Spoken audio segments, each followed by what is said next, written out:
I get this question asked on multiple platforms, and that is, hey Kong, do you have a script that I can talk to pre-foreclosure, tax delinquents, probate, how about divorce, and yada, yada, yada? Well, I got one script, man, that does it all right? And it's also the script that took me to 6-figure a month, and I'm going to share it with you. Intro.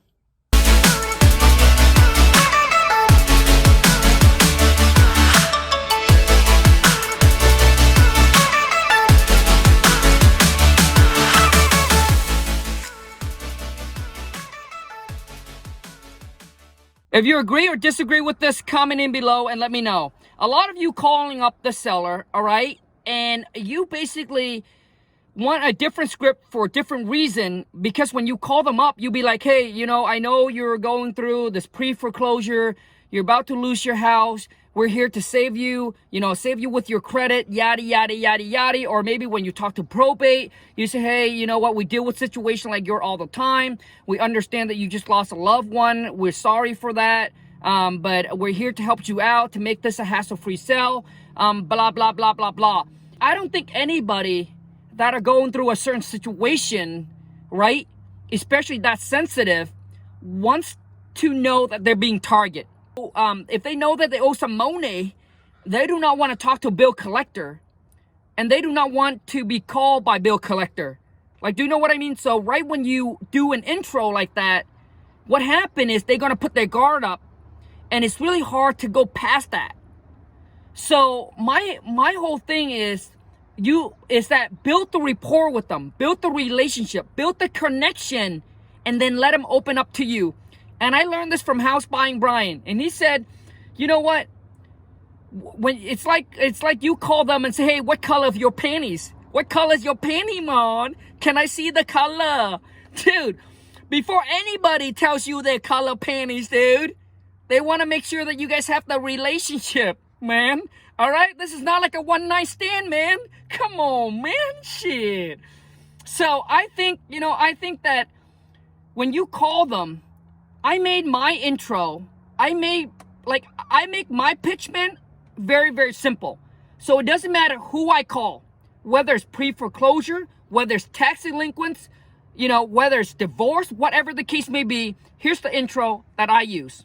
All I do is, man, I pick up the phone and I just said, hi, my name is Kong. I work for an investment company, or I work for a group of investors.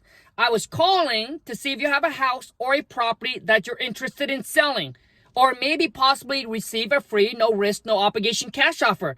So I don't care what situation they're in. I don't care if I call for sell by owner or for on Craigslist or on Zillow, right? I that's my pitch to them.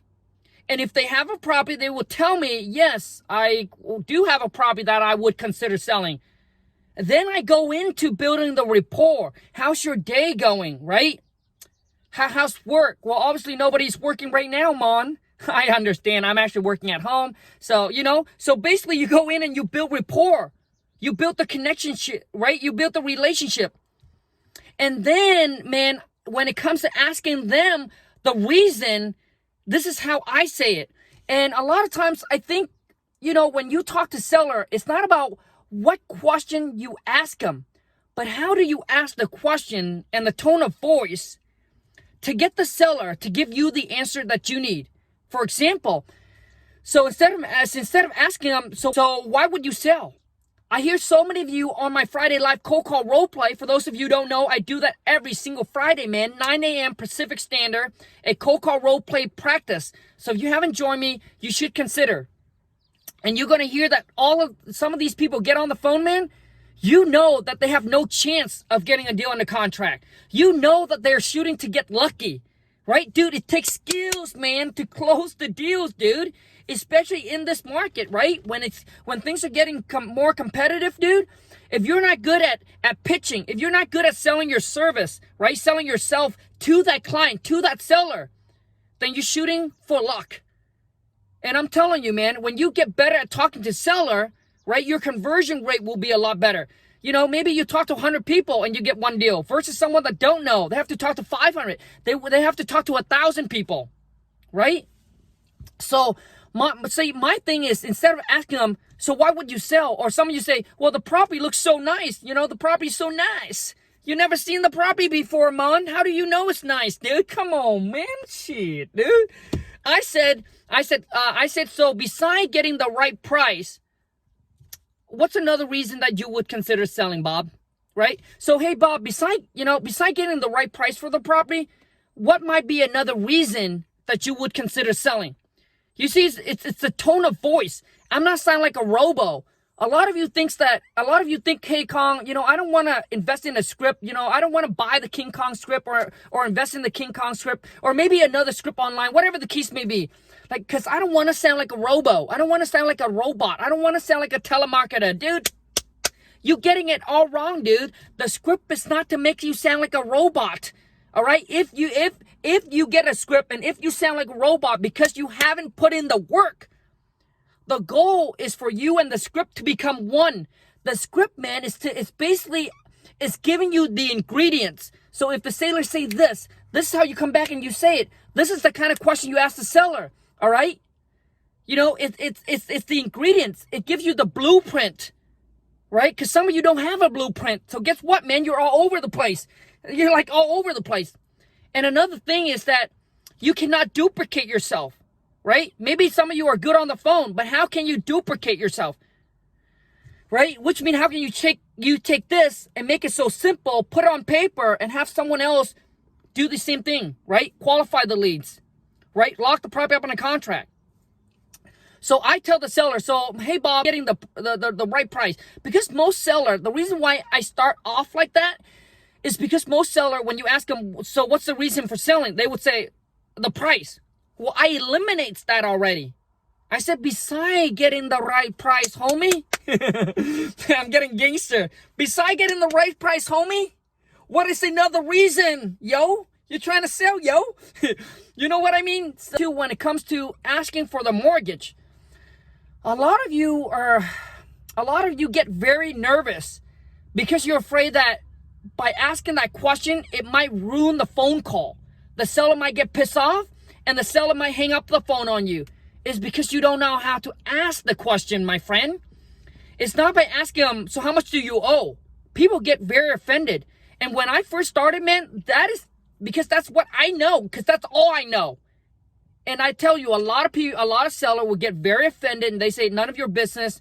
I'm not going to give you that information. That information has nothing to do with what the sale price of the property, And that's personal. Why would you want to know, right? So people put their guard up right away.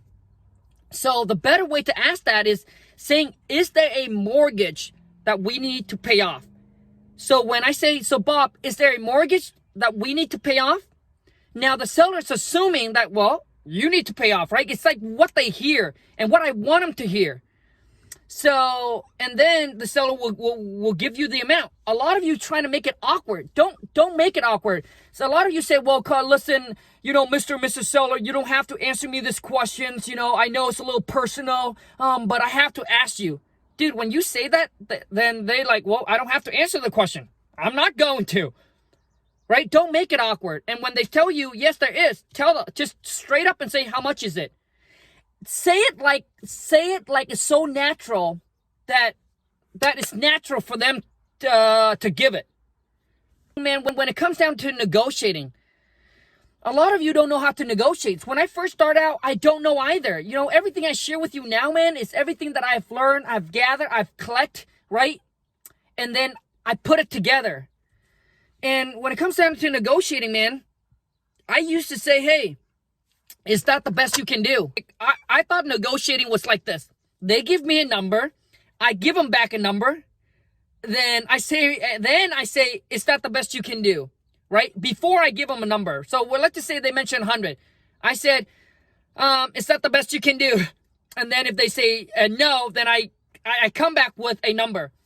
Besides getting the right price, that's not how real negotiating is, man. Because real negotiating is that, why would someone drop their price for you? If your reason is legit, if your reason is like, if it sounds good, like if it makes sense, then there is a reason why they should drop the price. So for example, I would say, listen, when I talk to seller, I don't call them Mr. or Mrs. Very, very important. I don't. Because I think when you say that, it makes it very distant, too professional. So I like to make it sound very personal by calling by their name. And some seller, if they don't like it, they will tell you, no, don't call me that. Just call me by Mr. or Mrs. whatever, right? But I've never got that. So I would say, hey, Bob, and it sounds very connected. I mean, imagine calling your friend or your family up and say, hey, Mr. Lee or Mr. Paul, whatever it is, right? It sounds very distant. Does that make sense? Comment in and let me know if you agree or not. So I would I say, hey, Bob. I would say, hey, Bob, so listen, the nice thing about selling us your property is that we're willing to pay for all the closing costs. So, things like all the excise tax, the transfer tax, the title insurance, the escrow fee, pretty much anything that costs you to sell your property, we will cover all that cost for you and make sure that this is a hassle-free sale for you. And whatever price that we agreed upon, that will be the net amount that you walk away with at closing. So with that being said, could you go a little bit lower for us? Do you see how I twitch? Do you see how I just twist? Could you do a little bit better for us, please? Do you guys see what I'm saying, man? So a lot of time it's not about the question, but how do you ask the questions, okay? And now let's get into, for those of you who like Kong, I'm good at talking to seller. I think I'm okay. Listen, you think you don't know what good is until you have heard what good is, or you never know what great is until you see it. Because I'm telling you, man, and here's how you know. How you know is, my question to you is, have you locked a deal up on a contract over the phone before, where you never met the seller, where you never seen the property? I mean, dude, there's never a time than it is today during the COVID-19 to be able to virtually wholesale, to be able to lock it up on a contract over the phone. That is the advantage you have over people that are so used to go out meeting the seller, seeing the property. Virtual is the key right now. And I've been virtually wholesale, man, for the past 4 years. All right, been in real estate for 8 years now. But let me ask you the questions. Is you think you're good, or you say, hey, Kong, I'm good, but can you duplicate yourself? Which mean, can you take somebody from zero, know nothing about real estate, no knowledge, no real estate term, no nothing. Let me take even a step further. Could you take a VA from the Philippines and turn them into a closer, where they qualify the lead for you and they lock the deal up on a contract over the phone for you? You can't. Or can you? Comment in, let me know. Because that's what we did. That's what I did. That's what the wife and I did. And the reason why I point that out is because a lot of people, when they go find closer, they're looking for superstars, or they're looking to bring on superstars onto their team. Listen, man, we all want superstar. Who doesn't want a superstar? But it's hard to find a superstar. Extremely hard to find a superstar. Don't you agree with me? And when they're so good, dude, like it's when you lose them, it takes a long time, man, to find another superstar. But the reason why you have to look for superstar, because you don't make it so. Okay, so let me say this. For example, McDonald's. Do you think McDonald's have superstar worker, or they just have regular average worker, but they have a good system? Or should I say they have a great system? That's exactly the key, my friend. They don't have superstars. They have regular people, but they have a killer system. So where one quit, they can take on another person, train them up. They just follow the system, and boom, they can do the exact same thing like everybody can do it. And that's what's so powerful, man, about the King Khang script. That's why my King Khang script, man, is so powerful. And a lot of you ask me, so Khang, is your script similar to the rest on the market? Well, my question back to you is, how many King Khang do you know that close deal over the phone? Like how many King Khang do you know? Let me ask you that. And if it was the same, why would I charge for it? Dude, it's really what got my businessman to the 6-figure a month, because I was able to duplicate myself. I was able to make the script so simple that I can take the script and give it to anybody and they can do the exact same thing.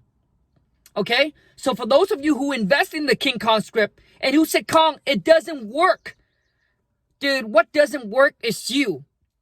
Because how can you say it doesn't work when my VA can do it? Like, does that make sense? For those that comes to me and say, Khang, this King Khang script don't work, man. Dude, how can you say it doesn't work when I have VA does it every single day? Qualify, filter the lead, and lock it up on a contract. Okay? And for those of you, if you cannot duplicate yourself, because every single time when you get on the phone, you sound different. And that's exactly what happened to me when I first started. Every single call, man, was different. What I mean by different, right? Obviously, you talk to different sellers, so maybe the phone call is a little bit different, but every question should be the same, right? Obviously, the rapport, the connection is right. Right, that's going to be different, but the question should be the same. But I didn't have a structure. So every single time when I get on the phone, I would ask this question, I would miss out on this question, I would ask this question, and I would miss this question because I was all over the place. And when you're like that, you can't duplicate yourself. Okay? So anyways, I want to share that with you guys because I want you guys to understand the important. Man, to be successful in this business, and I've said this multiple times, it's not the next marketing hack. It's not the next marketing tricks or tactic or being ahead of the game. Yes, it does give you the advantage to be ahead of the game in the marketing side. But when you get on the call, if you can't convert the leads because you don't know how to talk, you don't know how to negotiate, then all you're doing, my friend, you're shooting to get lucky. And my question to you is, are you looking to build a business? Are you looking to acquire skills? Or are you looking to get lucky? Because we all can get lucky. Which means if you don't give up, if you do this long enough, you will eventually get a property locked up on a contract. You will eventually close a deal. But if you cannot close deal consistently, and if you can, and you cannot predict, okay, if I make 500 calls, boom, I'll get this much. If I make 200 calls, I'll get a deal. Like, if you cannot, dude, then you don't have a business, you don't have a system. And when you don't have business or a system in place, you will forever, my friend, being slave to your business. You just create yourself another J-O-B. And I'm saying this, it's not to look down on anybody or not to say that, oh, Khang, you got it all figured out. I don't, man. Listen, even to today, I don't have everything figured out. I learn as I go and I implement, right? And I try to perfect. We can always grow. We can always make our business better and more profitable. Okay? But I can share with you that I only work 2 hours a day on my wholesaling business, right? It's because I have system and have team in place. We have 8 VAs on our business. And all I really do now is that I don't filter or qualify the lead anymore. Sometimes I do act as a purchase manager if it's a multifamily or if it's a deal that is really, really, that I feel like the price is really far, but there's some potential there, then I get on the phone. But my job now is mostly just to run comps for my purchase manager. So when the leads comes in, let's just say that when the leads comes in, I go on, I do the research because I know the market. So it doesn't take so much time for me to do it. I go on, I run the comps, and then I will set the offer price for my purchase manager to call back. And, that, and then staying on top of my purchase manager, training them every single day so they can get better and better and better. And just making sure that the team runs and they do what they're supposed to do on the front end. And I have the wife take care of the back end. But if you don't have systems, then you're just pretty much slave to your business. You create another job, and that's what I did. I was working 14, 15 hours a day, man. I was the one-man show that does it all. From marketing, from filtering the leads, from locking deal up on a contract, from selling a deal, all of that. Now we have teams and all of that system in place, okay? Anyways, if you're interested, if you want to make an investment in the King Khang script, I will share with you, man, exactly how to talk, how to communicate, how to negotiate, and how to lock these properties up on the contract all over the phone. The link is right below, and if right now, I don't know when you're going to watch this video, But if you use the promo code COVID-19, there is a 25% off a discount on all of my course and all of my package right now. I normally don't do this, and you guys, those of you who follow me who know I don't do it, but you know, with whatever's going on right now, I get so many of you email, DM, and ask me to do it. And that's why I'm going to give a 25% off on COVID-19 to use that promo code. And hopefully that, you know, saving you a little bit of money will really help you out. But when you get the script, please do me a favor and promise me that you're going to study it. Because for it to work, you must need to learn and you must need to master. And you and the script needs to become one, man. And what I mean by that is that it's like someone asked your name, how old you are, right? Or what's your favorite food? Maybe you think about it a little bit, but you'll be able to respond, right? So you and the script needs to become one where it flow naturally. And when you can do that, man, I promise you, your conversion rates and the amount of deal that you lock on a contract will be a lot more. And also too, is you'll be able to train up any VAs. Just take my script, hand it to them, role play with them, stay on top of your VAs, all right? And I promise you'll be able to create systems and run a business just like I do. I really hope that this information will help you guys out, okay? For those of you who seek for every script for different, I think that's too much. That's just overload. I think if you call them, call them with the pitch I share with you, and then just build rapport and let them open up to you, and then just take it from there, all right? Anyways, you guys, thank you so much. I hope this video is not boring. I hope it does add value to you. Until next time, you guys, take care and ciao.